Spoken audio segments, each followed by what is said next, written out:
बांधवी स्वामी मो झिया सामुका कौन माँ मंगल दर्शन सारी आज को फेरी आसी ना ना ना से माँ मंगला दर्शन पाई जाइछि जे ए जाय से फेर नांती से कौन कहल से मंगल दर्शन पर जाइए जे एजाए राजस्व आसनी हां ठीक अच्छे चिंता करिबार आवश्यक नहीं मो सेनापति दिग्विजय सिंह सहित परामर्श करी मंगल मंदिर जीवर व्यवस्था करुछि हां हां ठीक अछि सेनापति दिग्विजय आदेश करंतु महाराज। दिग्विजय महाराज मो झियो सामुका माँ मंगल दर्शन थे जाइथिला एजाए राजस्व आसनी समस्ते मंगला दर्शन सारी फेरी आसी समस्त फेरी हाँ आसी महाराज। जटा ए जटा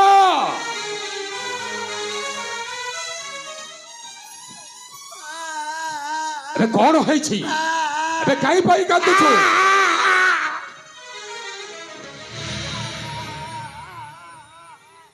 कौन है छी कोन रहि जे कोता पता नांती अबे जहा कहबार छे सीधा सीधा कहो ताहेले सुनिबे ताज्ञा যাহা দেখিছি আখি আজ হে মহারাজ যে মাসা মুকা মন্দ কাজ হে মহারাজ ए जटा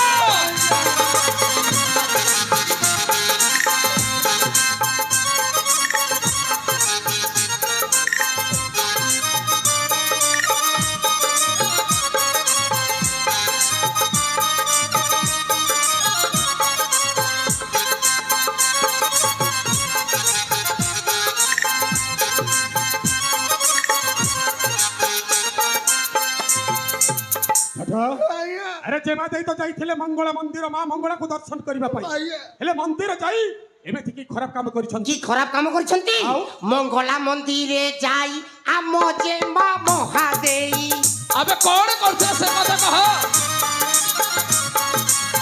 তো সুপুত্রଙ୍କ সহিত হউতিলা থেই থেই ए जटा কহিবাকু লাগুছি লাজ হে মহারাজ যাহা দেখিছি আখি আজ হে মহারাজ जटा भाबिछि दे कहछु तबे जदि ए कथा मिथ्या प्रमाणित हुए ता तो परिणाम कोन हम जानछु কোন হবা क्या तो गंडीर मुंडटा अलगा हबाबे ଆଉ ଯଦି ଏ କଥାଟା ସତ୍ୟ ବୋଲି ପ୍ରମାଣିତ ହେଲେ किछि हेबो नाही हैं बड़ घर बड़ घुमर कथा निज झियर कथा कोन हेबो ना सेनापति समस्त का पाई नहीं अछि सामुका जते भूल कार्य करिछि तार तार स्थान नाही एकासी राज्य रे ଆପଣ ରାଜ୍ୟ ସିଂହାସନ ଉପରେ ବସିକି କାହାର ବିଚାର କରୁନାହାନ୍ତି ଏଇଟା ନିଜ ଘର କଥା ପୁଣି ନିଜର ଝିଅର କଥା କେମିତି ବିଶ୍ୱାସ କରିବା तो तो विश्वास लागुनी ନାଇଁ ନାଇଁ सत्य सत्य त्रिबार सत्य कहूछि सामुका जते भूल कार्य करिछि तार तार स्थान नाही एकासी राज्य रे ହେଲେ ଡାକନ୍ତୁ ଆପଣଙ୍କ ଗୁଣବତୀ ଝିଅକୁ ଆଉ ପଚାରିକି ବୁଝନ୍ତୁ କୋଉ ଦିଗ ପାଣି କୁଆଡେ ଟଲମଲ କରିକି ଯାଉ निश्चय नहीं कि पचारे बुझिनबी वेदमती शीघ्र सामुक गुडाक सम्मुख महार ଏ ଶାମୁକା ଶାମୁକା ଏ ଶାମୁକା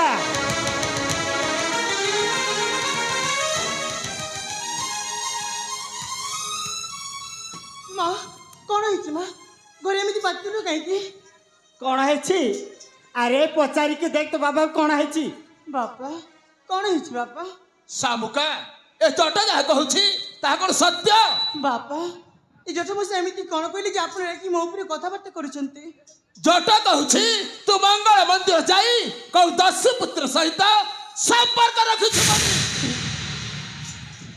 হে ভগবান মু কোন কইলি না না যেমিতি হেলি মতে সতমি চুকে কেটে খসবা হব বাপা মু মা মঙ্গলা মন্দিরକୁ দর্শନ କରିବାକୁ ଯାଇଥିଲି ସତ ହେଲେ ମୁଁ କୋଉ ଦର୍ଶୀ ପୁତ୍ର ସହିତ ନା ବାବା ନା ଏ ଜଟା ମୋ ସ୍ୱାମୀ ଇଚ୍ଛା କହୁଛନ୍ତି ବାବା ଜଟା ମୋ ସ୍ୱାମୀ ଇଚ୍ଛା କହୁଛନ୍ତି अबे जटा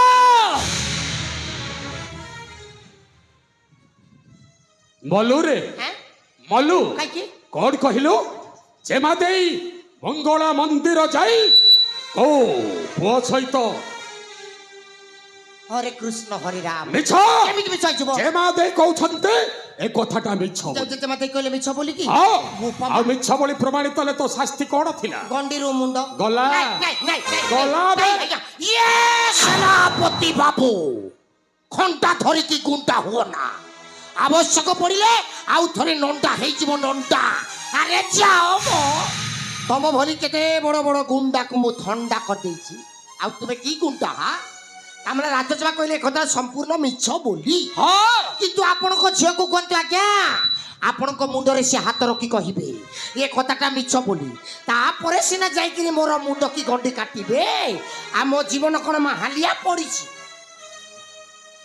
ଶାମୁକା ବାପା ତୁ ତ ଏପରି ଭୁଲ କାର୍ଯ୍ୟ କରିନୁ। ନା ବାପା ତେଣୁ ତୋ ବାପାର ମୁଣ୍ଡରେ ହାତ ରହି କହିଦେ ଏ ଜଟ ଯାହା କହୁଛି ସମ୍ପୂର୍ଣ୍ଣ ମିଥ୍ୟା ବୋଲି। ବାପା এই সামান্য ছোট কথা পাই ମୁଁ ଆଜି ଆପଣଙ୍କ ମୁଣ୍ଡରେ ହାତ ରଖିବି ନା ବାବା ନା ପରେ ମୁଁ ଆଜି ଆପଣଙ୍କୁ ସବୁ ସତ କଥା କହିବି। ହେଲେ ମା ସତ କଥାଟା କ'ଣ ହେଇଛି କହିଦେ ମା। ହଁ ମା। କହିଦେ ମା ସତ ଗୁଡ଼ା କହିଦେ। ହଁ ମା ସେଦିନ ମା ମଙ୍ଗଳାଙ୍କ ମନ୍ଦିରରେ এই ଶ୍ରାବତୀ ଦେବୀ ଆଉ ଏକ ବର୍ଷ ଜଗପାତ୍ର ଏ ଦୁଇ ଜଣ ମିଶିକି ମୋତେ ବଳାତ୍କାର କରିବାକୁ ଚେଷ୍ଟା କରୁଥିଲେ ବାପା। ଆଉ ଏ କଥା ହେଉଛି ସମ୍ପୂର୍ଣ୍ଣ ଭାବରେ ସତ୍ୟ। ମିଛ ନା ସବୁ ମିଛ। ନାଇଁ, ମୁଁ କେତେବେଳେ ଯାଇଥିଲି ମଙ୍ଗଳା ମନ୍ଦିର? ସେଦିନ ତମେ ନାଇଁ ନାଇଁ କେତେବେଳେ ଯାଇଥିଲି? ସେଦିନ ତମେ ଏ ଜଟ ଆଜ୍ଞା? ମତେ ଦେଖିଛୁ? ନା ନାଇଁ ନାଇଁ ମଙ୍ଗଳା ମନ୍ଦିର ଯିବାଟା ମତେ ଦେଖିଛୁ? ମୁଁ ଏଇନେ ଆପଣଙ୍କୁ ଦେଖୁଛି। ମହାରାଜ ଆପଣ ଆଦେଶ ଦେଲେ ସ୍ୱୟଂବର କରିବା ନିମନ୍ତ୍ରଣ ଘେନିକି ଯାଅ। ମୁଁ ତ ନିମନ୍ତ୍ରଣ ନେଇକି ଗଲି ରାଜକୁମାର ମାନଙ୍କ ପାଖକୁ। ଆଉ କେତେବେଳେ ଯାଇଥିଲି ମଙ୍ଗଳା ମନ୍ଦିର? ଆଉ କ'ଣ କହିଲ? ମୁଁ ତମକୁ ଟଣା ଉଠରା କରିଥିଲି? ସେଦିନ ମା ମଙ୍ଗଳାଙ୍କ ମନ୍ଦିରରେ ତମେ ମୋତେ ଆଉ ମୋ ସାଙ୍ଗମାନଙ୍କୁ ଟଣାଟା ଏ କରିଥିଲ। ରାମେ ରାମେ ଡାହା ମିଛ। ତୁମେ କହିଲ ଜଟ ମଉସା ଆମେ ମନ୍ଦିର ପହଞ୍ଚି ଯାଇଛୁ, ତମେ ଏ ପାଖେ ଚକିକି ରୁହ, ଆମେ ମନ୍ଦିର ଭିତରେ ଯାଇକିରି ପୂଜା କରିବୁ। ସେ ମନ୍ଦିର ଭିତରେ ଯାଇକିରି ପୂଜା କଲ କି ଗଜା କଲ ମତେ କ'ଣ ଜଣା। ଆଉ ଶେଷରେ କହିଲେ ମୁଁ ତୁମକୁ ଟଣା ଉଠା କରିଥିଲି। ଏ ମା ଜଗତଜନନୀ ମା ଲୋ ଦୁର୍ଗା, ମୁଁ ଯଦି ରାଜଜମ ଉପରେ ଯଦି ଖରାପ ଆଖି ଦେଖିଛି ହେଲେ ମା ଆଉ ଗୋଟେ ମୋର ଗୋଡ଼ ଛିଣ୍ଡି ଯାଉ। ବୁଝିପାରୁଛ ଜଟ ମୁଁ ବୁଝିପାରୁଛି। ଶାମୁକା ତୋର ଗୋଟିଏ ମିଛକୁ ଲୁଚାଇବା ପାଇଁ ତୁ ତୋ ବାପା ସମ୍ମୁଖରେ ବାରମ୍ବାର ମିଥ୍ୟା ବାଜି ଚାଲିଛୁ। ଶାମୁକା ସତ କଥା କ'ଣ ଖୋଲିକି କହିଦେ ତୋତେ ତ ବାପାର ନିୟମ। ବାପା ମୁଁ କ'ଣ କହୁଥିଲି କି ମାନେ ଏ ମା କ'ଣ ହଉଛି ତୋର?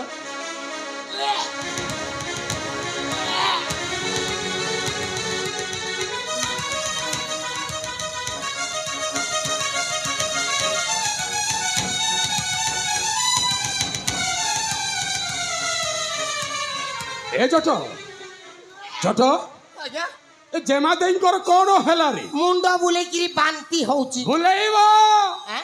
କେମିତି ମୁଣ୍ଡଟା ବୁଲେଇବନି? ମାନେ ଶଳା ରାଜା ଘର ଲୋକ କେବେ ଖରାରେ ବାହାରି ନଥିଲେ। ଏ ଉଦୁଉଦିଆ ଖରାରେ ପୁଣି ମଙ୍ଗଳା ମନ୍ଦିର ଏତେ ବାଟରେ ଚାଲିକି ଗଲେ ଚାଲିକି ଆସିଲେ। ଏ ଖରା ପାଇଁ ମୁଣ୍ଡଟା ବୁଲଉଛି। ହେଲେ ବାନ୍ତି କାହିଁକି ବାର ହଉଛି? ସେଟା ଜାଣିପାରୁନୁ ନା କାହିଁକି ବାନ୍ତି ହେଉଛି? ନା ନଡ଼ିଆ କଦଳୀ ନାଇକି ମନ୍ଦିର ଯାଇଥିଲେ। ଯାଇଥିଲେ ହଁ? ଯାଇଥିଲେ। ଶଳା ମନ୍ଦିର ଗଲେ ନଡ଼ିଆଟା ଟିକେ ଅଧିକ ଠେସି ଦେଇଛନ୍ତି। ଶଳା ବେଶୀ ନଡ଼ିଆ ଖାଇଲେ ବି ଜୀର୍ଣ୍ଣ ହୁଏନି ରେ, ବାନ୍ତି ହୁଏ। ହେଲେ ନଡ଼ିଆ ବାର ହଉନାହିଁ କି କଦଳୀ ବାର ହଉନାହିଁ, ମାନେ ସୁଖା ବାନ୍ତି ମୁଣ୍ଡଟା ବୁଲଉଛି, ବାରମ୍ବାର। ସୁଖା ବାନ୍ତି ହଉଛି। ହେ ହେ ହେ ହା ହା ହା। କ'ଣ ହେଲା ଆଜ୍ଞା? ଏ ଜଟ ଆଜ୍ଞା ସେଇଟା ସେ ବାନ୍ତି ନୁହେଁ ରେ, ଆଉ କି ବାନ୍ତି ସେ? ଇଏ ବାନ୍ତି। ଇଏ ବାନ୍ତି ଆଉ କ'ଣ ଆପଣଙ୍କୁ କେବେ କେବେ ହେଇଥିଲା କି? ମତେ କାହିଁକି ହବ? ନହେଲେ ମତେ ହଉ। ସମ୍ଭାଳି ପାରିବୁନି। ଯଦି ଝିଅ ପିଲା କି ସମ୍ଭାଳିଲା ମୁଁ କାହିଁ ସମ୍ଭାଳିବି? ଏ ଜଟ ଆଜ୍ଞା ଆମ ରାଜା ଅଜା ହେବି ରେ। ମାନେ ମାନେ ଆମ ଜେମା ଦେଇ ଗର୍ଭବତୀ ରେ। ବିନା ପତିରେ ଗର୍ଭବତୀ? ଏ ଜଟ ଛି, ଛି, ଛି, ଛି, ଛି, ଛି, ଛି, ଛି, ଛି, ଛି, ଛି। ଜଟ ଆଜ୍ଞା ତେଣୁ କଥାରେ ଅଛି ରେ, ଆଁ? ବୁଦ୍ଧି ଥିଲେ ରେ ମା ଘରେ ଛୁଆ। ତାମାନେ ଆପଣ କହୁଛନ୍ତି ଥଣ୍ଡା ମତଲବ କୋକୋ କୋଲା ଆଉ ବାନ୍ତି ମତଲବ ଛୁଆ ପିଲା? ଛି, ଛି, ଆରେ ଛି, ଛି, ରାଜା ଛି, ଘରେ କେମିତି ଝିଅ ପାଇଛନ୍ତି? ସେଇ କଥା ତ ଆଜ୍ଞା। ବାପା ମାର ମାନ ମହତ୍ଵ ଇଜ୍ଜତ ସବୁ ସାରି ଆଜିକାଲିକା ଯୁଗରେ ଝିଅ ପାଇବାଟା ମହାପାପ। ଚାଲ ପଳେଇବା। ପଳେଇବା ଆଜ୍ଞା। ଏଠି ରହିବାନି। ଆଇ ସେ ରାଜା ଘର କଥା ଯାହା କରନ୍ତୁ ଚାଲ।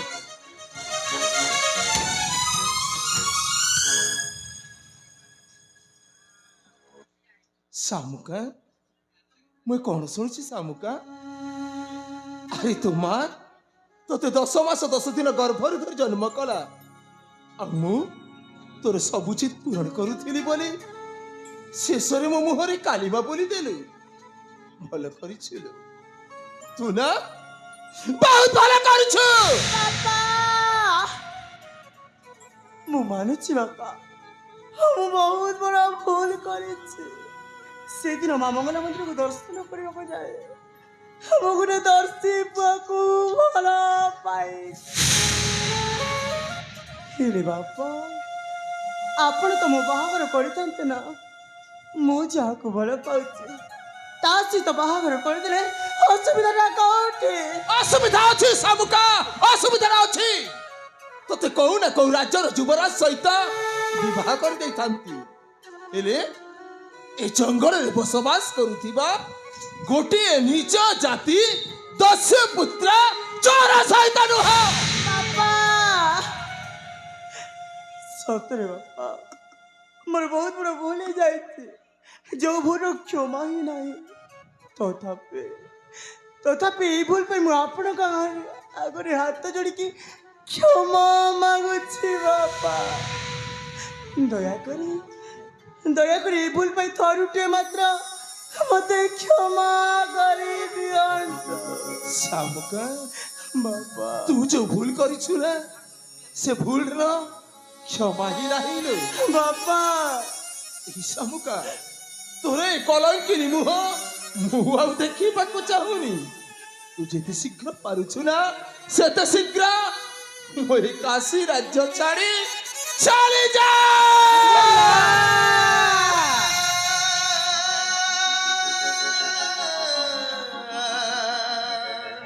କଣ କହିଲେ ବାପା? ଏ କାଶୀ ରାଜ୍ୟ ଛାଡ଼ି ଚାଲି ଯିବେ ମୁଁ? ଯିବି କୋଉଠିକି? ରହିବି କୋଉଠି? ବାପା ଆପଣ ତ ହିଁ ତୁମର ସବୁ କିଛି। ପିଲାଟି ଦିନରୁ ଆପଣଙ୍କ ହାତ ଧରି ବାଟ ଚାଲିବା ଶିଖିଛି। ଏ ଦୁନିଆ କଣ ଭଲ ଭାବରେ ଜାଣିନି। ମୁଁ ସତ କହୁଛି ବାପା, ଆପଣ ଦୁଇଙ୍କ ବିନା ବଞ୍ଚି ପାରିବିନି, ମୁଁ ବଞ୍ଚି ପାରିବିନି, ମରିଯିବି ବାପା, ମରିଯିବି ମୁଁ। ତୁ ତ ସେଇଦିନ ହିଁ ମରିଗଲୁ ଶାମୁକା, ଯୋଉଦିନ ସେ ଦସ୍ୟୁ ପୁତ୍ର ଚୋରକୁ ଭଲ ପାଇ ବସିଲୁ।